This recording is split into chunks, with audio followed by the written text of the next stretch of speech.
আমি একজন প্রবাসী।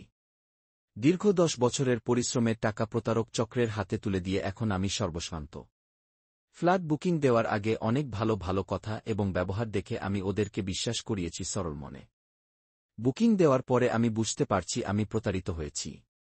ওদের প্রতারণার কৌশলটা একটু আলাদা।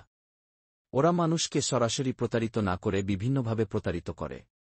যেমন বিভিন্নভাবে হয়রানি করা, ওদের কথা অনুযায়ী কাজ না করলে ফ্ল্যাট ক্যান্সেল করে দিয়ে টাকা কেটে নেওয়া, একই ফ্ল্যাট অন্য কারো কাছে বেশি দামে বিক্রি করা এবং বিভিন্ন কারণ দেখে বিভিন্ন খরচ, বিভিন্ন শর্তের জালে জড়িয়ে সর্বশ্রান্ত করা। আরও নানান কুকীর্তি ওদের প্রধান কাজ। লেবাস এবং ব্যবহার দেখে যে কেউ প্রথমবার মুগ্ধ হবে এবং ওদের জালে জড়াতে বাধ্য হবে। বুকিং এবং বেশিরভাগ টাকা দেওয়ার পর শুরু হয় ওদের হয়রানি। ওদের প্রতারণা দেখার কেউ নাই। এইটা তো দারাজ না যে কিছু কিনে রিভিউ